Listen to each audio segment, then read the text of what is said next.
Ну, что вам рассказать про вчерашний день? Он был легкий. Мы 40 минут ждали машину на выезде на автостраду.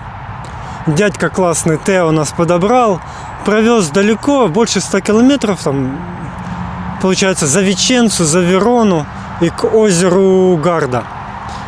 И я решил там погулять, мы классно погуляли по городку, потом посидели в Макдональдсе, зарядились, и все, и пришли сюда.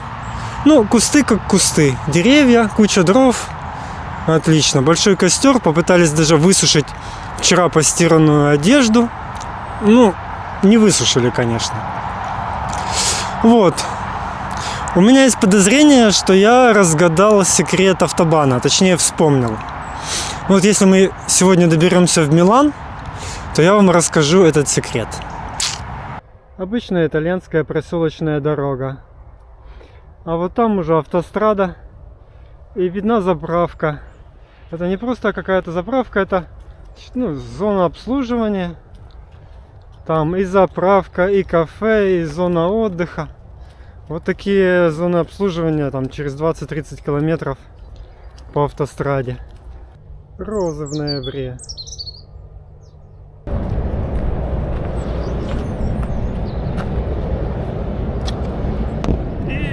Не помещаюсь.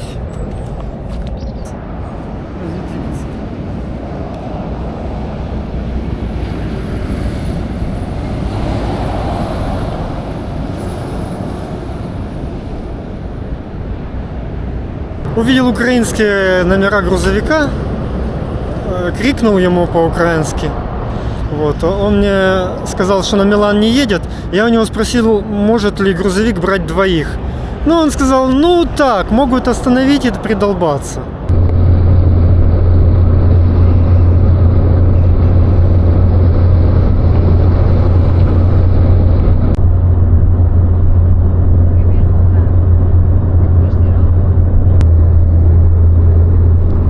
Я обещал, что если мы благополучно доберемся в Милан, я расскажу, как передвигаться по автостраде. Рассказываю. Значит, вдоль автострады через 20-30 километров находятся большие автозаправки с рестораном, со всякими, в общем, называется зона обслуживания. И вот нужно перемещаться по этим зонам обслуживания. Прийти ногами на ближайшую. Туда можно ногами с локальных улиц зайти. Вот мы зашли в том городе Десенсано, которое возле озера. И битых 1:50 ждали машину. Там же поток машин не очень большой, это же заправка всего лишь. Вот. И вот я смотрю на часы, где-то уже 1:45. Мы стоим. Антон, я голосую, а Антон там сидит на бровке. Я у него спрашиваю, ты вообще как? Он говорит, да нормально, мне нормально. Я говорю, ну все, ждем свою машину. И моментально маленькая машинка подъезжает, мне машут, давай иди сюда. Я для себя такое правило вот уже в этом путешествии выработал. Что когда я голосую, я жду свою машину. Ну, то есть разные водители есть. Кто-то делает морду кирпичом и проезжает, как бы не обращая внимания. А для довольно многих водителей подвести автостопщика это прям как счастье. Но во всяком случае что-то интересное. И вот таких водителей мы ждем, стоя на трассе. Рано или поздно они будут проезжать и нас подвезут. И прям особо стараться из кожи вон лезть для тех, кому это не интересно, ничего это не даст. Ты там как-то лучше позицию выберешь, будешь лучше руками размахивать, напишешь табличку. Ну, если он не хочет тебя подвозить, он не подвезет. А тот, кто реально хочет, он даже в плохом месте остановится. Ну так вот, вот эта последняя машина из Десенсано в Милан. Пара чуть постарше меня, мужчина и женщина. Ну, прям восхищались нашим путешествием. Дали водички газированной попить, угостили. И потом, когда приехали, устроили обнимашки, желали удачи, хорошего путешествия. Всучили Антону 20 евро. И еще дали 2 бутылочки газированной воды. Вот, как же нам потратить 20 евро? Мы столько шоколадок не съедим.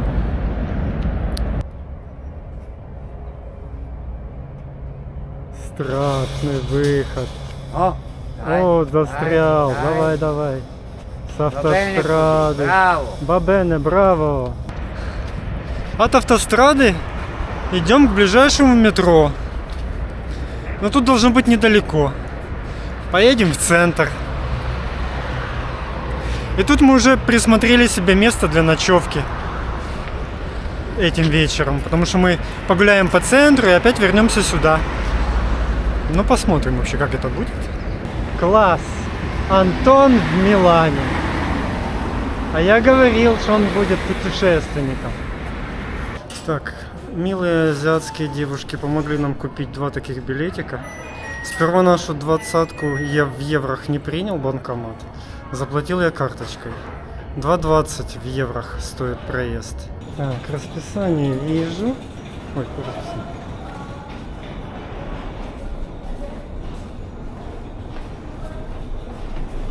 Я видел, как женщина пошла сюда.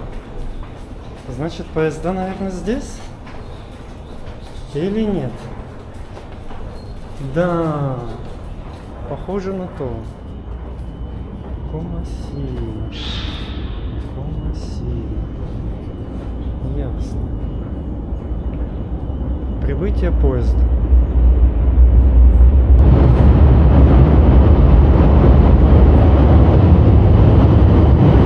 Извините, прибытие поезда с другой стороны.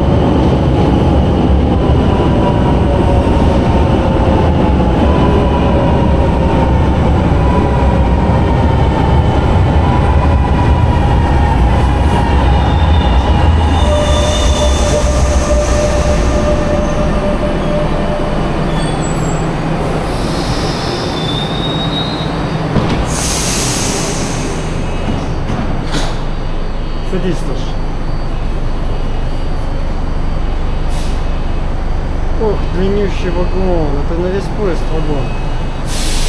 Siamo a 7 Sondrio.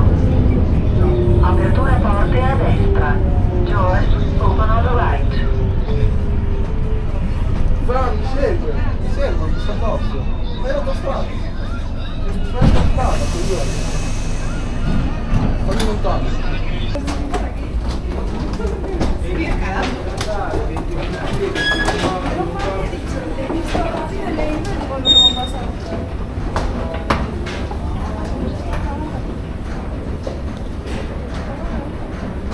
Ma cosa pranziamo?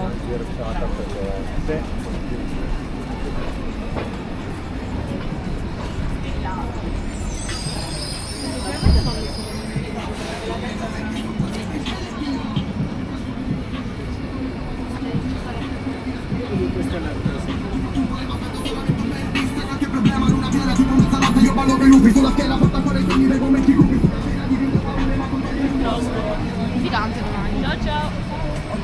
E poi ha risposto. Senti come da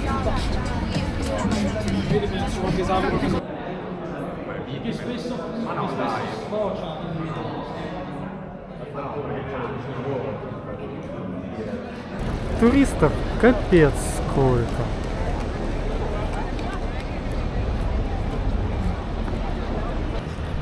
Сидим, кушаем шоколадку в скверике напротив одного очень интересного, очень известного здания. Давайте у вас 5 секунд, чтобы по скверику определить здание. 1, 2, 3, 4, 5.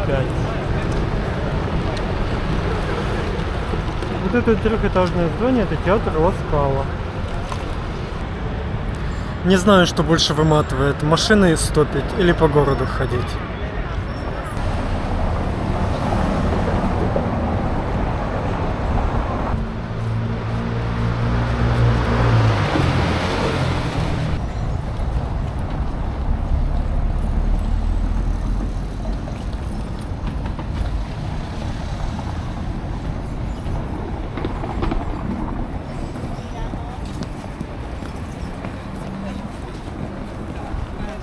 Mi piace guardare.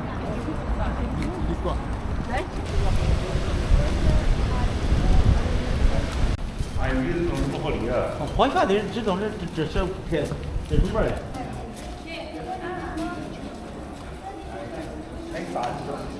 in maniera inconsapevole. L'unica cosa.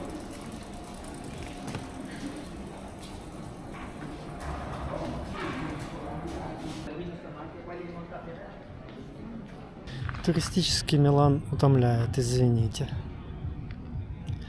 Я даже не нашел, что снять на хорошую видеокамеру. Так чисто экшенкой.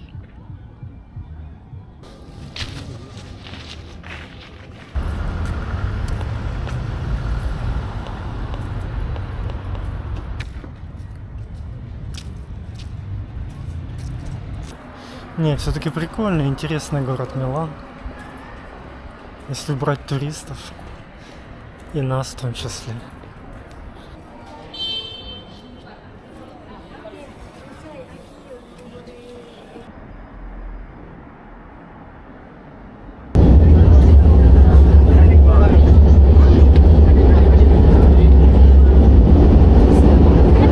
Ну что, это окраина Милана.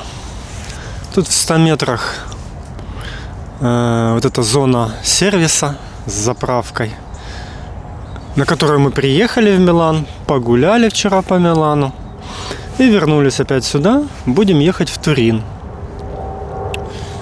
Тут такой садик небольшой, деревья. С другой стороны забор, все заросшее. Ну, нормально поспали. Антон доедает кашу.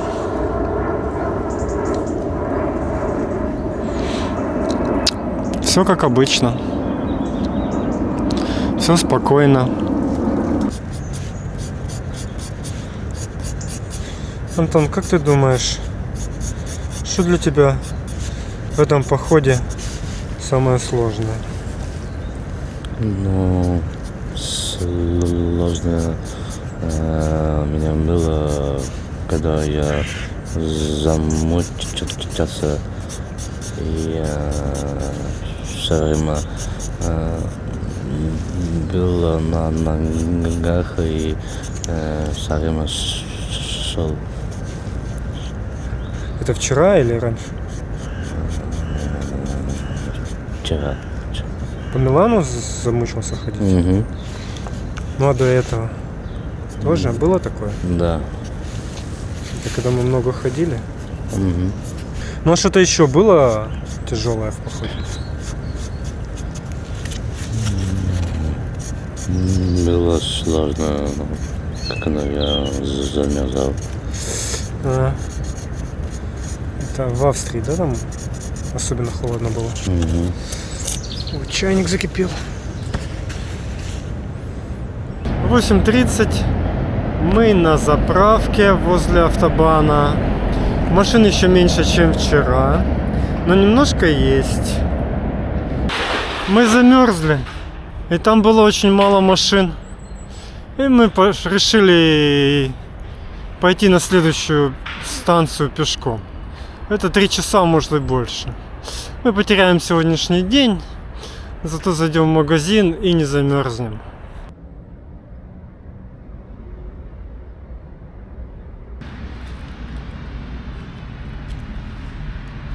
Как обычно, после еды жизнь налаживается. У нас получилось продолжение экскурсии по Милану, теперь по его пригородам.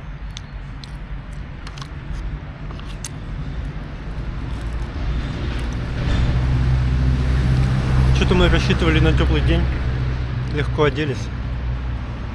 Так быстро меняется настроение. Достаточно вторые штаны поддеть, и чтоб солнышко выглянуло. Сразу такие планы сегодня уехать в Турин. Поглядим.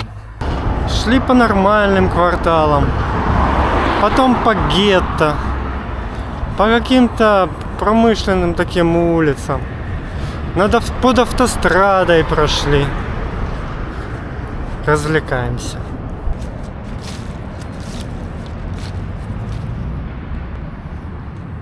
Привал. Минутка слабости. Представил, что мы на каком-то вокзале и садимся на поезд в Барселону. Но на самом деле нет. Это часть нашего пешего маршрута на следующую автозаправку. Это вокзал какой-то. Очень долго идем. Жарко. Антон держится, как всегда.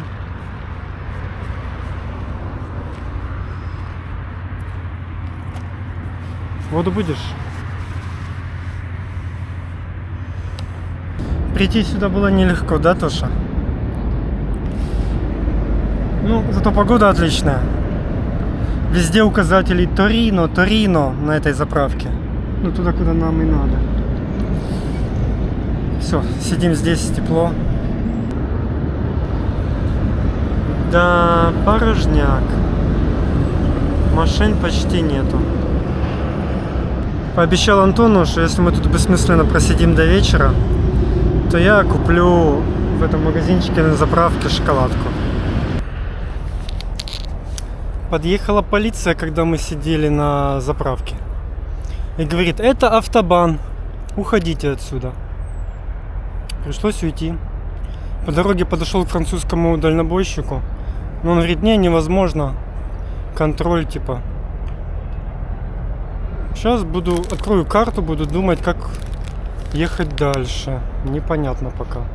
Ну что ж, попробуем перейти на обычную трассу. Не автобан. Для этого сейчас нужно пройти пешком. 15 минут пишет. Потом на метро через весь город. И потом на автобусе. Начинаем.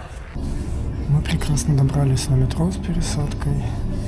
И сейчас на автобусе едем. Только я уже привык спать в это время.